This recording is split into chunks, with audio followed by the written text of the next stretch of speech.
say? Waste. Wait. Yeah.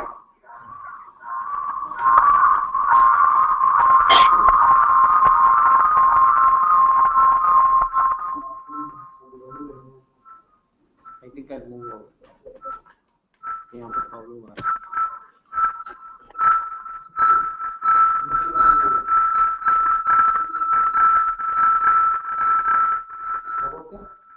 Log out करती है log out.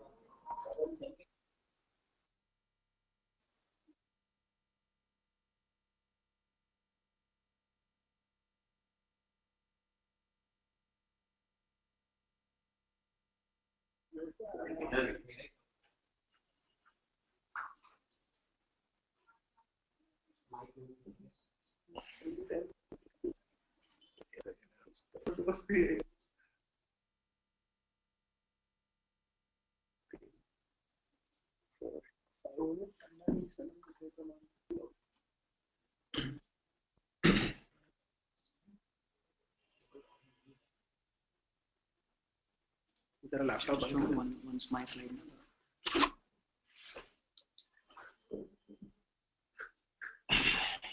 This is one slide. Like I'm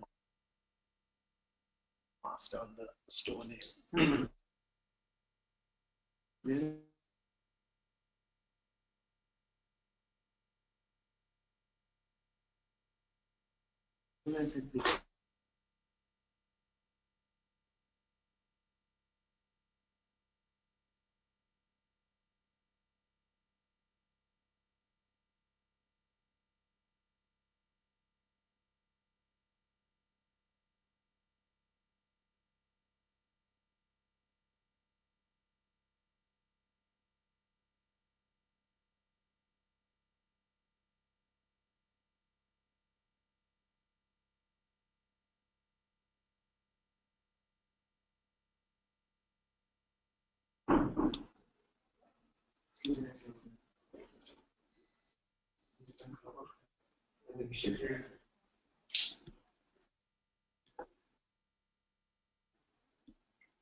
One letter.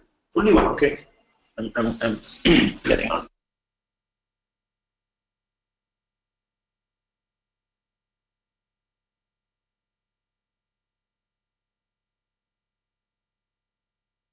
Hi guys, this is Nishad from City and Nikhila with me. We're just going to wait for another few minutes before we get started. There are about 14 of us now on the webinar. We're just going to wait for a few.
And there are 20 of us here.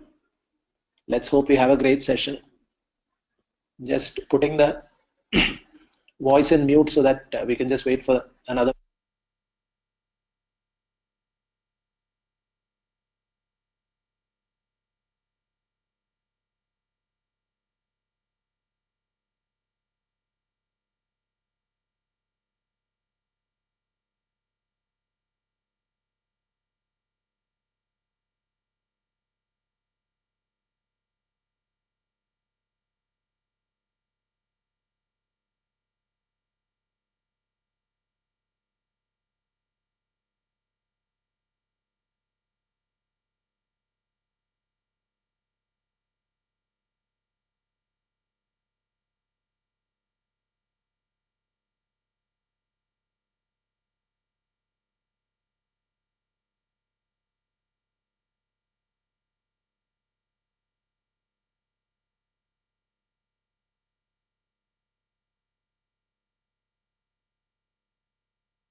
Hello and good afternoon, everyone. This is Nishad here from Hansa Equity. My colleagues Mahendra Bindra is with me, and so is Nikhil Chavan. Just going to start sharing the screen, and we'll spend the next hour or so.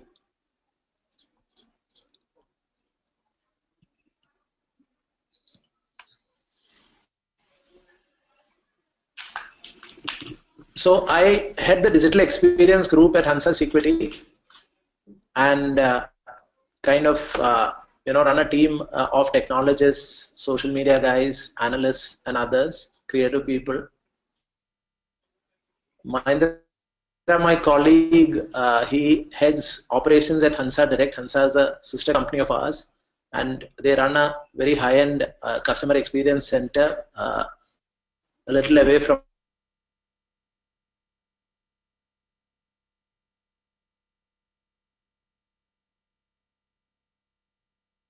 our office. Mahendra, you want to say hello to the group? Hi everyone. So Mahendra does some very interesting process. He runs auto clients, real estate business, and he did a lot of projects over the many years that he's been with us. And we will wait to hear from him specifically on some of the projects that he's talking about, specifically integrating CRM, social, customer relationship center, and others. Another colleague as part of the group for today's webinar is Nikhil Chavan. Nikhil has been a veteran in Hansa Equity, been around for a long time. He has a multi-dimensional kind of a role over the years. So he started in campaign management and then went into analytics, then into kind of client management, and now is a strategic account director. Nikhil handles the retail sector, and he's the kind of leader of the digital intelligence hub at Hansa Equity. Nikhil, you want to say hi to the team? Hi, good afternoon, everyone. Yeah, so the premise of the digital intelligence hub has been going around at Equity for maybe 5 years now. We've been talking about connecting disparate sources of data. In fact, my LinkedIn CV talks about how we started to see the whole connections happening in the digital space, while there are so many siloed businesses that operate in the digital space: performance marketing, lead generation, affiliate marketing, social media, ORM, CRM, various things, call centers, various things that are traditionally been, each one has reached a high level of maturity. What is really happening is that, we are beginning to see the convergence of a lot of these services in a world which is awash with data. That's really what is the opportunity that we see in the around us.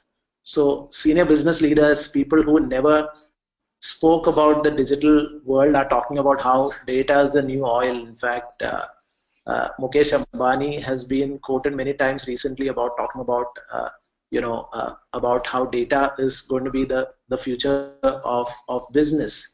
And therefore, I think 10 years ago when CQT was set up, the whole idea was that this whole data-driven analytics intensive business opportunities are what is going to drive businesses forward. And our founders, Swami and Ajay, really kind of started to focus on that area. And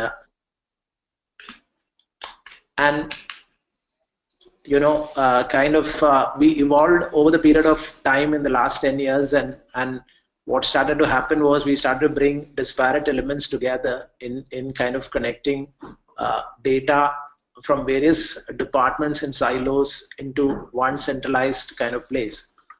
So even when we did that, the interesting example was for a bank where we brought in something like 80 feeds of data and built out a customer one view some 4 years ago. What we didn't do was to bring the digital bits of data into a sort of a centralized place, and we didn't do that. So now when we look at the opportunity, of bringing performance data, bringing in ORM data, bringing in customer service data, bringing in NPS and other kind of data, bringing in the call center data, what we realize is that, there are still maybe dozens and possibly about 100 new feeds of data that can be brought into the bank's repository to connect the opportunity that is, sort of emerging. So what we, again, reiterating the fact that, each one of these circles, really online conversations, browsing behaviors, web analytics, form fills, they're all disconnected or maybe partly connected, lying around in various, databases. I think the opportunity, of connecting all these databases is really where the Digital Intelligence Hub comes in to play. So interesting thing, some couple of years ago, I remember seeing a wonderful piece of work that was done by Foursquare, where they were predicting when iPhone 6 was launched, they were trying to predict the number of iPhone 6 devices would be sold in the US in the opening week of the launch. And they had used location data to almost accurately predict to the last million the number of iPhones that are going to be, sold over the weekend. So there are interesting use cases where a single piece of data has been sort of used to kind of extrapolate and add knowledge to the to a digital business. But what really we find exciting now with the Digital Intelligence Hub is really about the connections, where imagine online conversations and browsing behavior were to come together, or website visits and location data were to come together. What are the opportunities that these kind of things can create? We've got about 5 or 6 use cases that we've sort of developed over the years.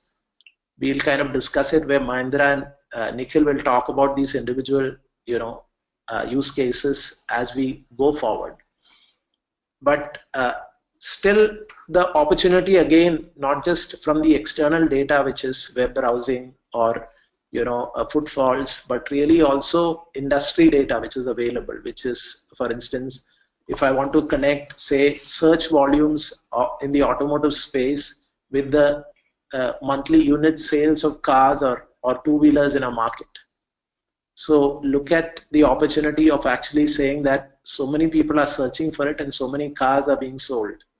Now connect that to the number of online conversations, or the fact that there are places like Team BHP where people are talking or writing and discussing a product. Imagine building some models, analytical models using those kind of data sets and kind of bringing and enriching, information which is available. We believe that there is a huge potential of connecting all these pieces, and in the next few use cases, we are just going to show you how these connections are going to make a difference. The first two cases are a little old, and many of you guys must have seen some of these opportunities in the past. These are not new, but the fact that we've been doing this and talking about this and showcasing it to clients for the last about half a dozen years, I think that's really where Sequity's kind of believe that connecting disparate pieces of data and putting it all together into a centralized hub or a platform is really the opportunity. So I'm just going to ask Mahendra to talk about the next case,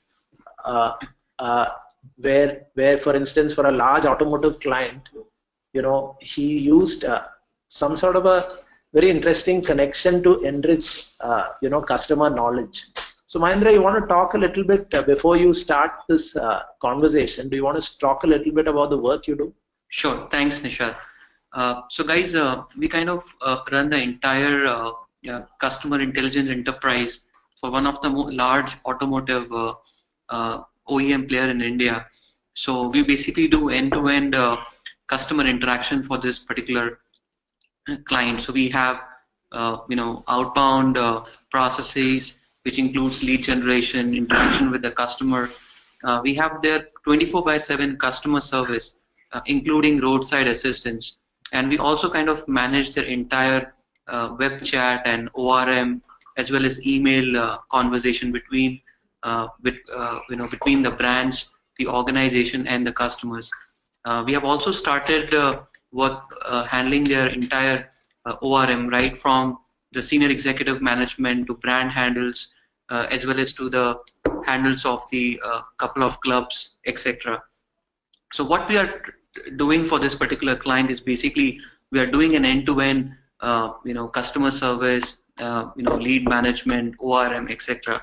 And what Mahendra, you were talking the other day about this connected car and how there are some new developments in that. Do you want to just talk about the fact that there's a physical car that has now been connected digitally, and how that is being connected back into your customer relationship center, and how are these connections beginning to take shape, and what are the examples that you are seeing? Absolutely, I think that's something very nice and beautiful that has happened over the past 12 to 18 months. So what we have really done is there's a platform that's been built, in case it's totally connected. So for example, if a customer does gets into an accident, or if a customer does kind of face a problem with the vehicle, and if, for example, the airbag does get deployed, the customer doesn't have to do anything. It's a completely connected process, where we kind of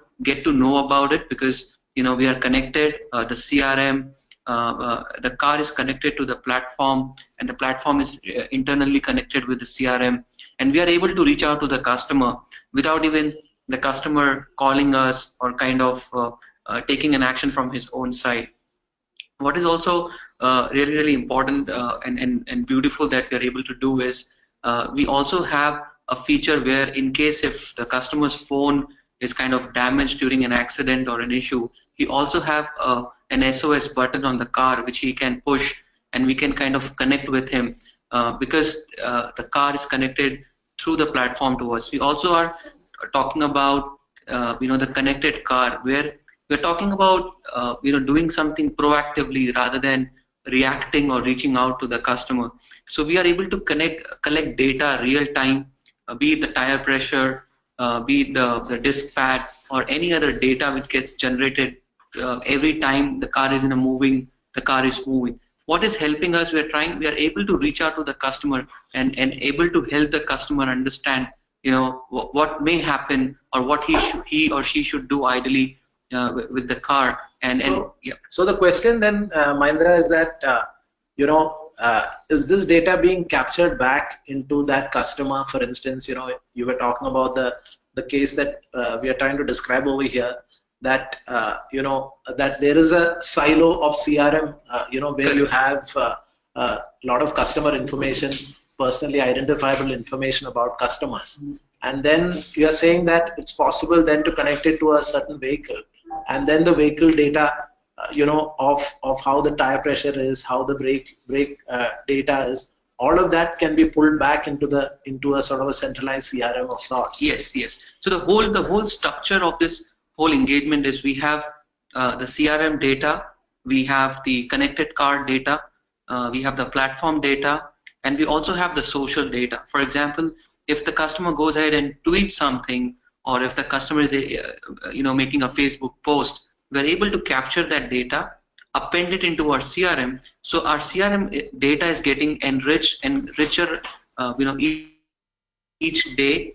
And for a customer, if we have his phone number and in certain cases the email address, in the past 4 to 5 years, we're able to enrich the data where we now have the Twitter handle and the Facebook ID. So we will be able to, if something this customer is tweeting or talking on the Facebook, we will be able to connect with the customer on the social platform as well as to the traditional channel of an email or a web or for that matter a phone call. So it's the entire thing is connected completely, right from the traditional channels, the platform, the connected cars, as well as the social channel. So I think this really makes the whole engagement more futuristic as well as connected on different platforms. I think this is really nice, and I think this is what our customers and our client talks about, the way we have beautifully integrated everything together, and we are able to take data from one platform and kind of reach out to the customer from a different platform and vice versa. I think this is a whole beautiful thing that has happened over the past few years. So you're saying that even the Twitter handles that you collect, so tomorrow when you're doing campaigns to these individuals, you can also run Twitter campaigns and Facebook campaigns, and maybe even use the alternate number that you've collected to kind of run SMS or other push marketing campaigns. Is that something that you practice? Yes, definitely. That's exactly what we do. Cross campaigns on different platforms. That's because our data is getting enriched on a daily basis. That's because we are able to append and get this whole data in a centralized CRM, and that's really is able to help us leverage this whole integrated, connected, whole more centralized platform and do multiple campaigns and multiple initiatives. Superb. So should we move on to the next piece? I mean, the fact that how ORM has become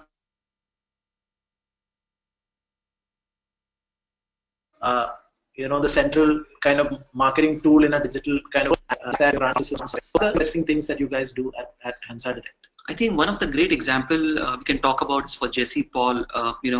This is an interesting person who has close to, I think, 30 to 40,000 followers, and this person didn't had a very good experience in one of the large retail stores in India. I think what we were able to do for this customer is we were able to through her handle, and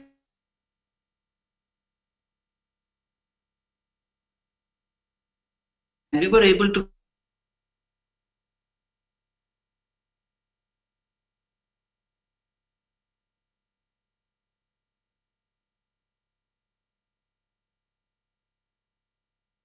quickly connect to her through a phone call, understand what she should do. We definitely have experience, but we were also able to pull her back in this. They're not located, they're not working in silos where each doctor is not the entire all the teams talk to each other, the systems talk to each other. Is a connected platform, and that's where we understand that something happened on the social platform. We reached out to her through a traditional phone call, and we were able to pull her back. And I think she was she wrote some nice comments about the whole the nice way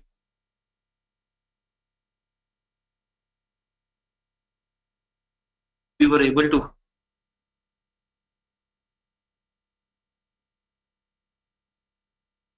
handle the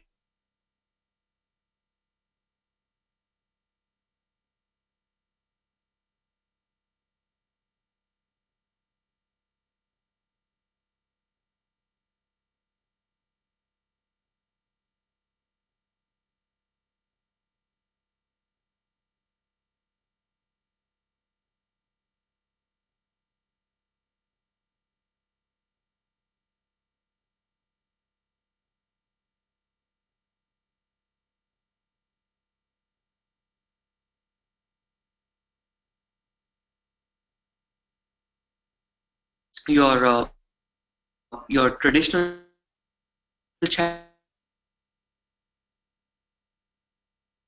channels.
The client that we're talking about is a large retailer having over 1,000 stores across the country.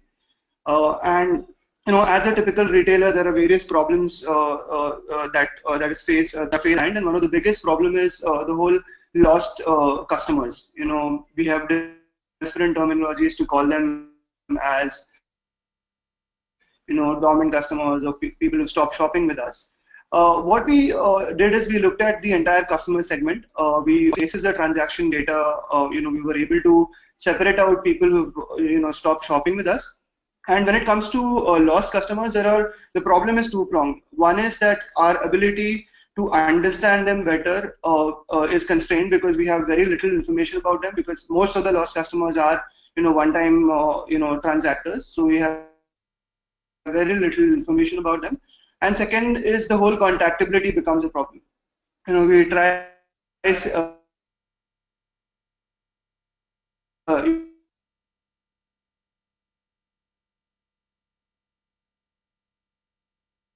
we try sending SMSs, emailers, rounds after rounds without any luck.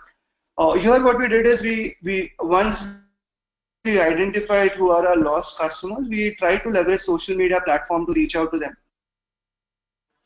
We also use social media to understand a little bit more about them. Simple things like what are their interests, what are their hobbies, basis their Facebook public information. Basis that we had designed certain campaigns, and the addition of reaching out to these customers through social was not only that we got to know little information about them, we kind of explored a new channel to reach out to them. But at the end of the day, when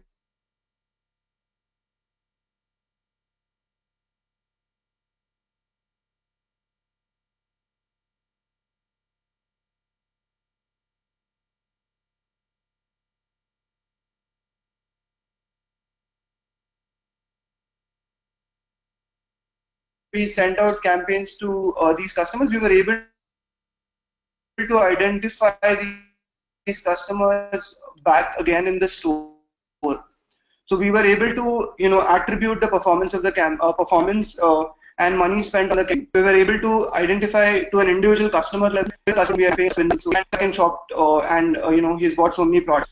How we can reach out to and difficult to get a response from. So what you're saying is that what Google has been talking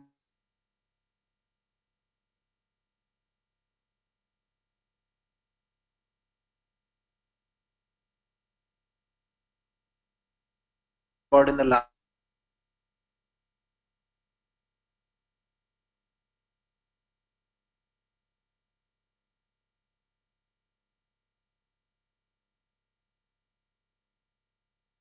year or so about the last mile connectivity. Yes. Is something that you've been sort of practicing for the last 4 years. Yes.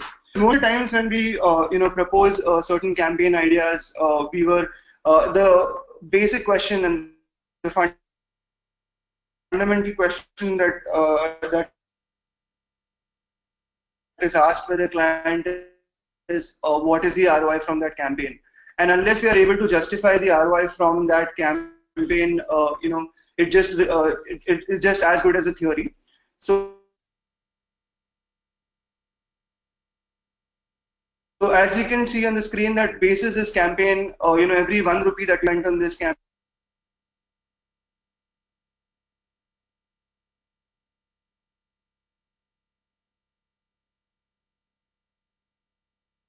we were able to get 43 rupees back.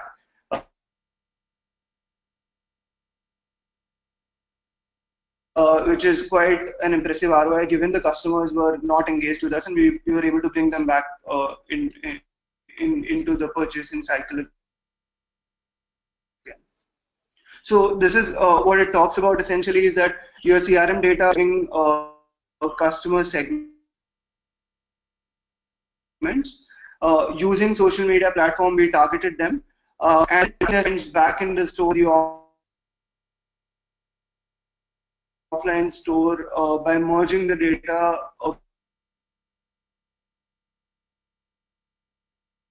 we were able to identify which are these customers who we targeted on social media, came back and shopped with us, and therefore what was the exact ROI from that is.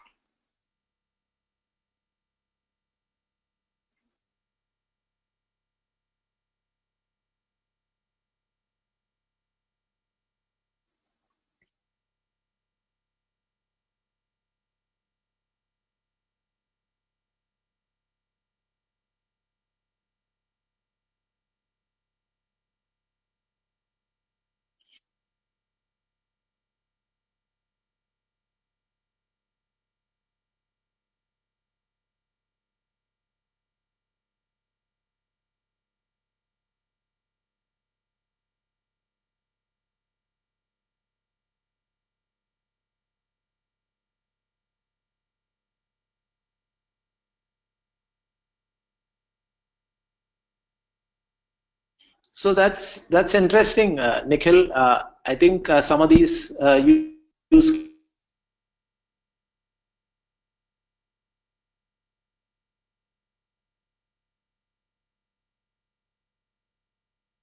cases are sort of publicly available now with various brands doing this kind of work. Going forward, I think that's uses that we'll be showing as we forward. So on to the next one. Okay, so this is pretty much in a nutshell. You actually validate most of the times when we talk about a brand, when we work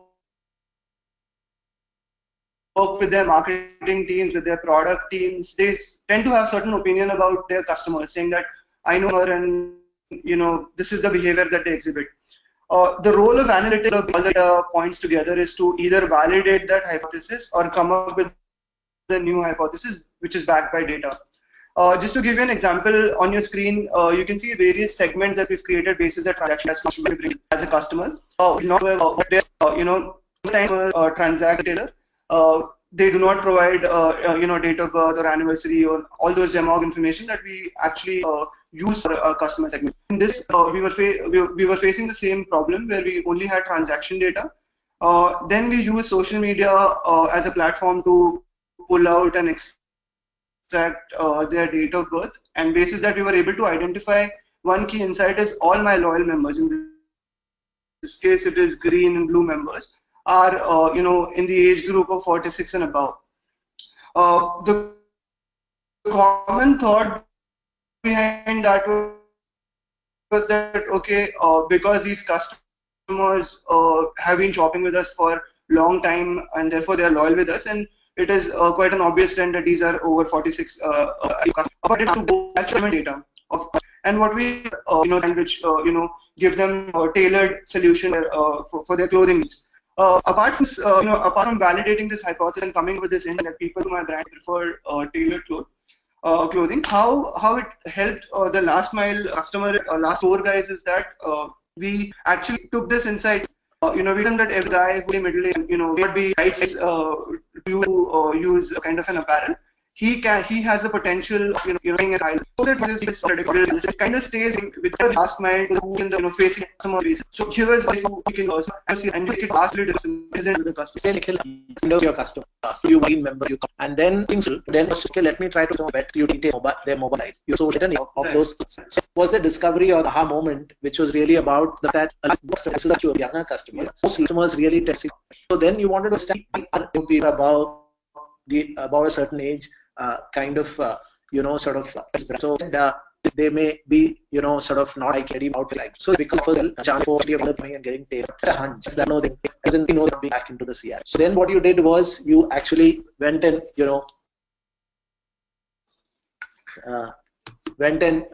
looked at the measurement data, which is the waist size, and let's say let's look at people who are of a certain kind of waist size and above, and let's correlate that to an age. That's really what you did. Yeah. So and then when you did that, what came out was that about 66% of people with a large chest size or a 57% of people with a large waist, really those guys who kind of are your best loyalists.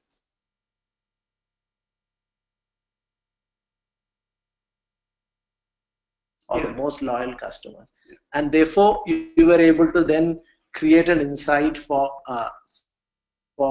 the guy on the floor, the shop, the salesperson, to kind of say that if you see a slightly older store, somebody's like oversized, you can actually expect. So what the average ticket size of the so I mean, what are the typical customers there? So from looking at the product guy. Interestingly, what we figured out is that people who are in the high loyal segment actually spend 2 times more than the average customer. Okay. Given this and given this context, our ability to actually educate the store staff about importance of retaining a loyal customer, the whole exercise actually helped us to kind of make a strong case for store as well and not seeing value. What happens most of the times is that when you look at the data, when you come up with these prints, and when you send campaigns out, the guy who's at the store who's actually delivering to the customer gets left out. And here our attempt was to kind of involve him in this process of taking a data-led decision, and then help him in his day-to-day operations with the customer. So that was the whole objective about. So you're saying that the connection that we talk about from a digital intelligence hub perspective actually went even to the physical world, yes, and down to the store and to the last mile. I mean, the lowest common denominator in this whole exercise of marketing actually got influenced because of the fact that you were able to give so sharp and clear an insight to that. Yeah. So that's also another wonderful kind of example of not letting pieces of information or data lie around in a single silo, and each one to kind of have their own little pieces of metrics to measure that, but really actually connecting various pieces that are opportunities. And I mean, in a sense that I think this is a wonderful example of looking at data in a very creative way, and sort of finding insights and then executing down on the floor. So a lot of people who know me actually tend to ask me these days about the fact that I'm a creative guy and what I do in a data-driven analytics business. And this is something that I always talk a lot about, which is the fact that how for me the creative jollies is really in looking at interesting problems and trying to solve them using data and analytics, and the fact that these models can be replicated across various brands and clients. So unlike in the past when I wrote a print ad or a TV commercial, then that idea had to die or live with that brand, and that was the last time or the first time or the last time I could use it. But now what is really happening is that I kind of come out with an idea, or as a team we come out with an idea. Then what we can do is to quickly replicate it and showcase it to various clients, and derivatives of the same idea possibly can be executed with for instance, a auto client or a QSR client or a or various clients can use the same insight or idea without actually kind of losing out on insights like these. Should we move on then, Nikhil? Yeah, sure. So just to connect to that one slide, basically it's about CRM driven customer insights. That's really the traditional way how Security would have done it. When Facebook came in and provided custom audience and other services like that, we started using it. Really, we use the people insights, that Facebook tool that is there within Facebook, the insights tool, and then the fact that in-store data was pulled in as part of the exercise, which is really the waist and chest size measures of customers coming to the store, and eventually an insight was created and delivered into the store so that the store sales guys could actually make the most out of engaging with people. The next case that Nikhil is going to talk about really is a very kind of different project where a lot of technology was called into play. It's a large SR chain. I think now they've got about 300 outlets, fast growing, exciting brand. But when they launched, there was a big challenge that lots of issues were popping up all over the place, and because word of mouth is such a powerful thing these days, the brand was worried that that will they get the traction that they need to get. And this was a QSR that was funded or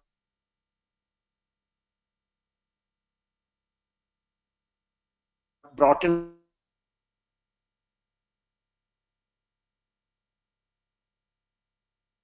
into the country by some private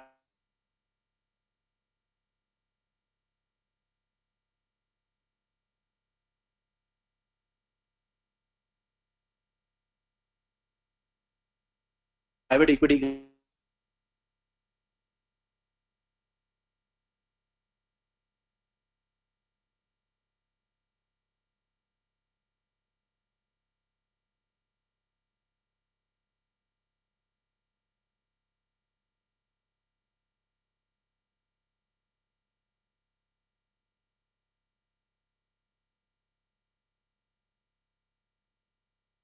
guys and all that.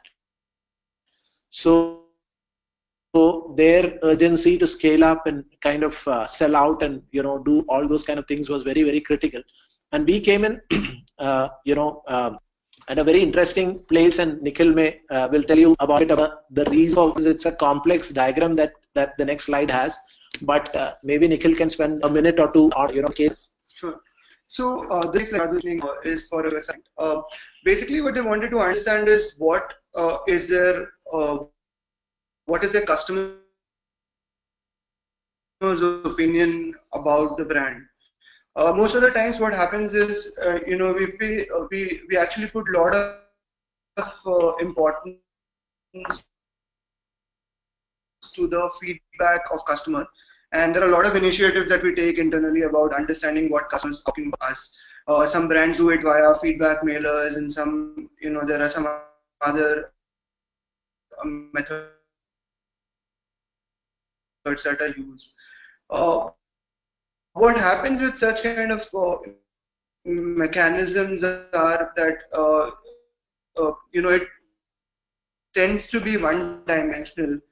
Basically, we're trying to understand what we want to hear from the customer, and therefore it almost sounds like a stage feedback. You hear Uber and Ola, where at the end of your ride, drivers would ask you for a 5-star rating. It's similar. It's kind of you're actually after a service you're sending a SMS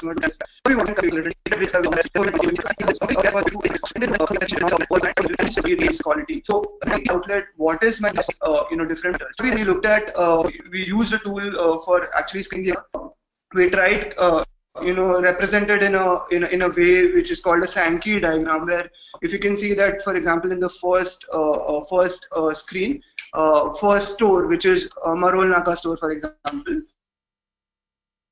they had around 263 views, and the reviews were around different parameters of the offering of the brand. clients that they will pinpoint at us well the key areas they want to address, and therefore they were able to take some actions on them and improve the services. Because at the end of the day, they wanted to improve and they wanted to talking about when in an unbiased opinion, unbiased way. So just in terms of what is that we use the digital platform, Zomato, to be precise, we use Zomato as our then feedback falls into which category of different dimensions that were given. And then once we had those algorithms developed, we kept running those algorithms on the reviews and kept fine-tuning those algorithms so to arrive at the exact understanding of the feedback. And therefore, once we had the algorithm ready, we were able to generate insights on real-time basis about different stores, which finally got converted into a dashboard, which kind of we presented to the client.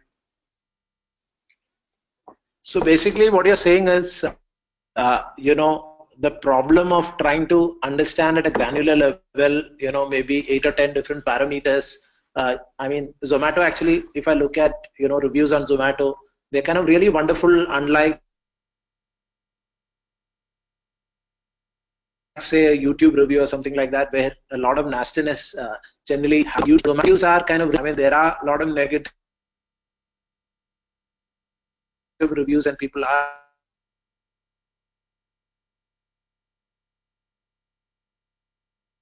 upset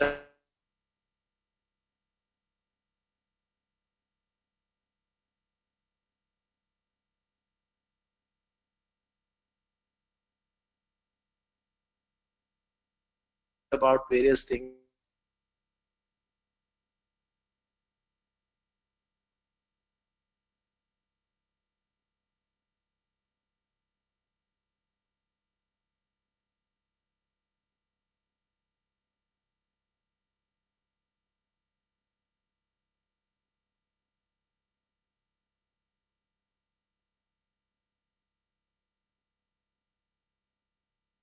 But the fact that this became a kind of a nice ecosystem for you to generate unbiased data, as you say. Yeah. It's not a research or somebody standing there with a form and trying to fill it out. But really, for you, the opportunity to kind of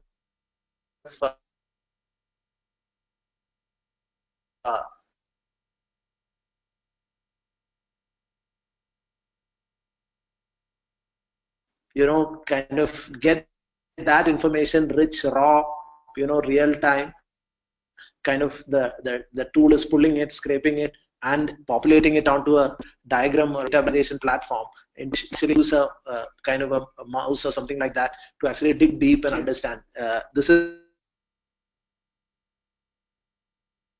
just a screen representation of the actual tool. We are not able to show you the tool, but for various reasons. But the fact of the matter is, this is how a Sankey diagram kind of looks. And you guys can go and look for additional inputs on that. But the fact that there are verbatims of the customers which are available. So I mean, I remember when I was kind of in one of the reviews on this project, where I had one of the consistent of remark from various people who are reviewing the store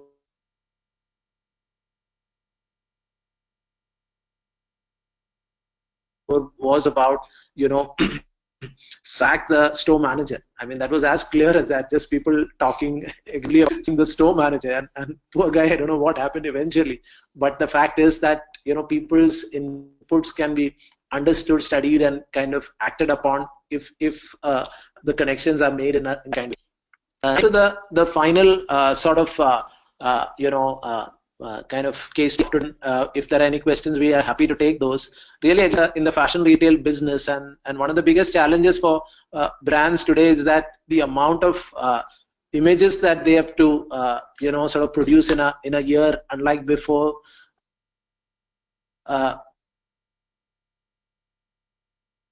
A brand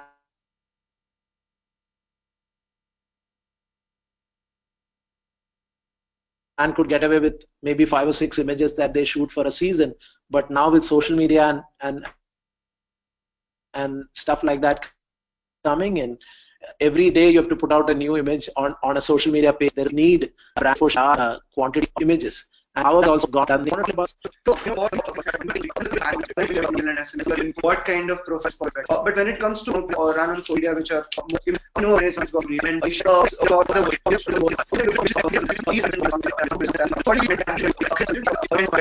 what kind of fractions you get when you use images which are single cropped and so on and so forth. So what is there on your screen is that basically there are different variables that we created out of those images, and then we kind of plotted those images in terms of on two parameters, which is what has been the reach and what has been the engagement level. So the images which were high performing were on the extreme right, which is the reach was really high, and their engagement was also high.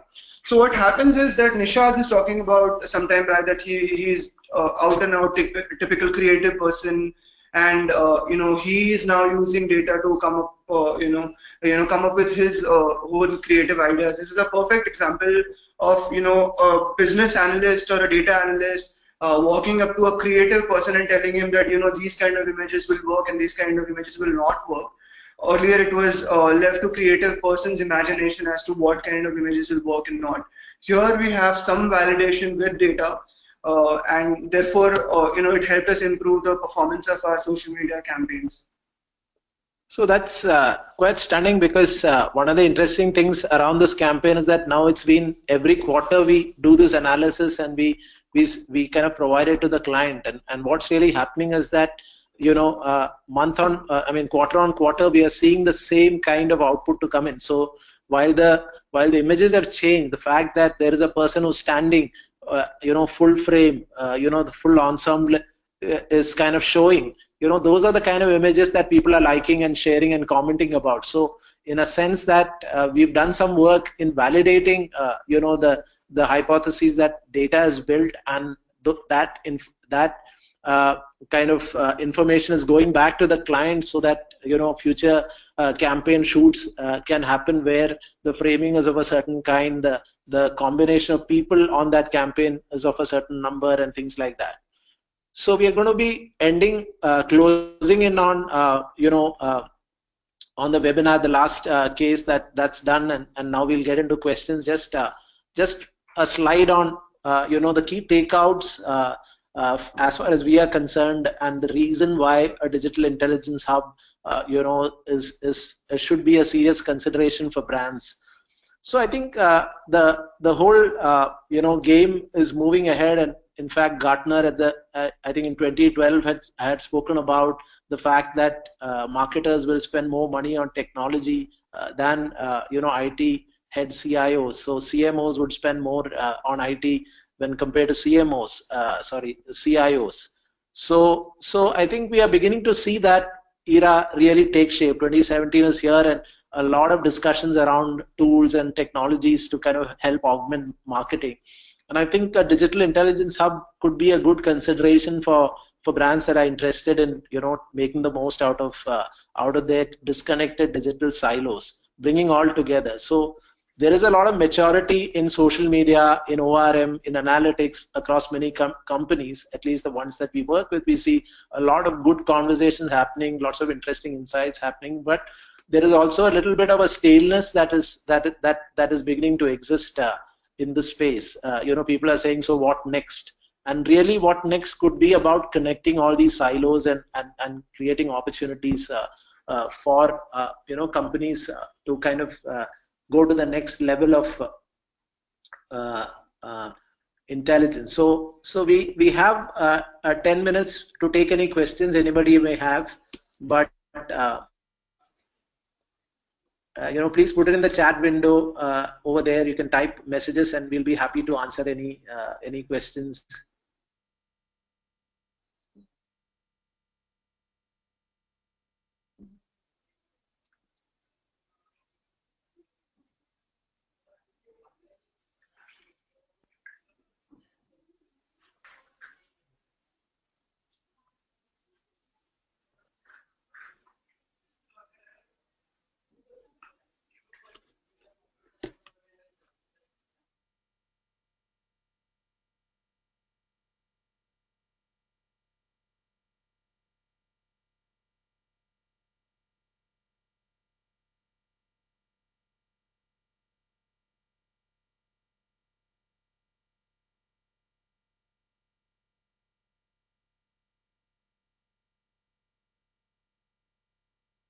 So we have a few questions that have come in already.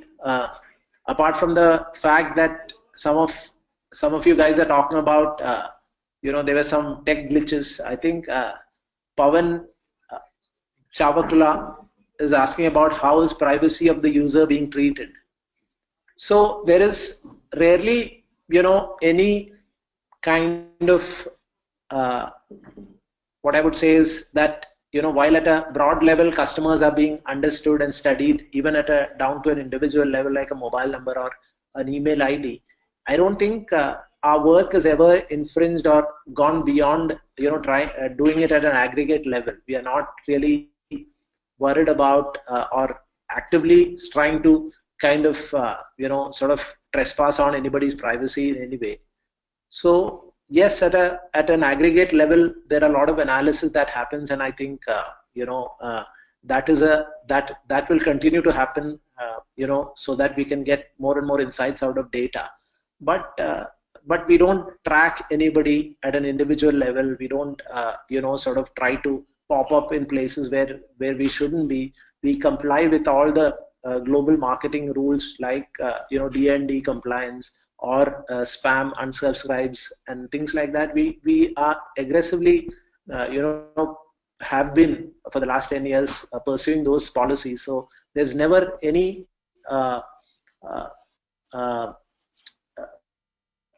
sort of privacy issues that we tend to come across. Nikhil, you want to talk about from your campaign management and other places about privacy and how? Sure. So in terms of campaign management, the basics as far as ensuring that a guy who's registered for D&D, we actually keep them out from the communication list. When it comes to emailers, any customer who actually unsubscribes from your services, we ensure that we don't communicate with them in an automated way. He kind of gets filtered out. So from that perspective, we ensure that all the regulations and customer privacy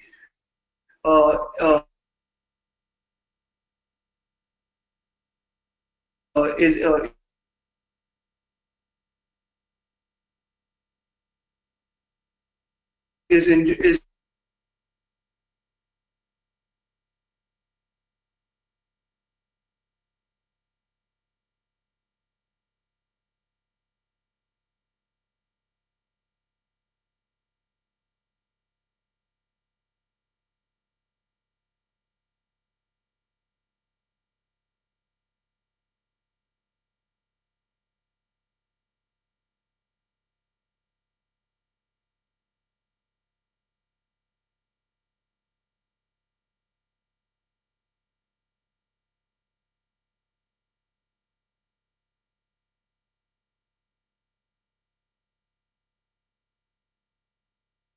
The more we know about the customers, the more kind of we feel that we'll be able to market more intelligently to that person rather than just sending a lot of junk and unwanted things to that person.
Yeah. So Monica has a question about heat map tools about how images are working and yeah. So as long as it's your own your own media, then these tools are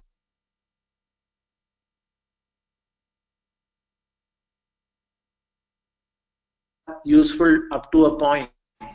But what we're really talking about is the daily loads that brands put on social media. In fact, how can you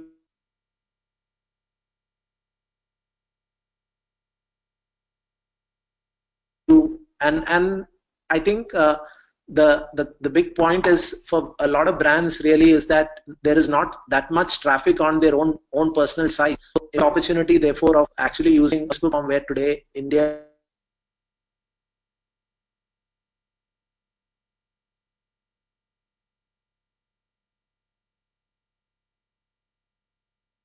is the largest has the largest user base of Facebook in this country.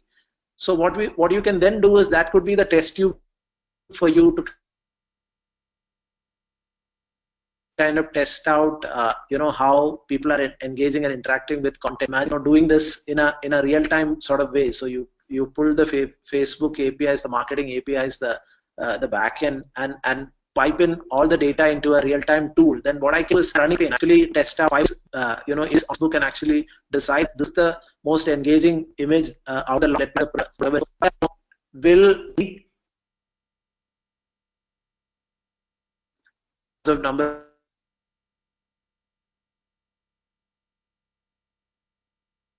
of people visiting the as much as Facebook or Instagram would.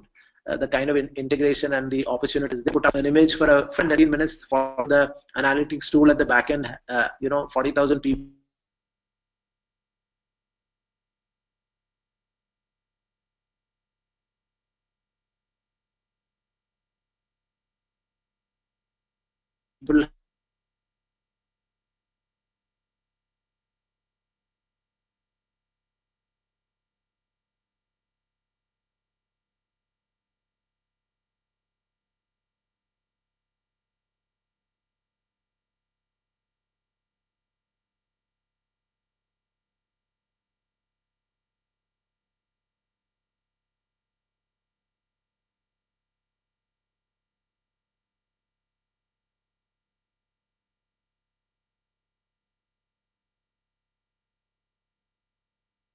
finding ways of looking at the data intelligently, and therefore to me the opportunities about bringing in an expert like Hansas Equity and people like Nikhil walking in there, super luxury brands. He loves wearing lovely clothes and looking cool. So he'd be very, very happy, Alsaba, if you have a client in mind to kind of help them understand more from the limited data that is available. I think Vidisha had a point, and I think earlier, as the webinar started, there was some, issue with voice and audio glitches and other things. So we're going to send you all a recording of the video, and hopefully, my accent doesn't show up too badly in that. Otherwise, are we done? 4:30. So thanks everybody. I think we hit a high of about 30 viewers. Some of them got bored or got called by their bosses, but some of them hung on, and today, right now, we are at 22. So wonderful talking to all of you.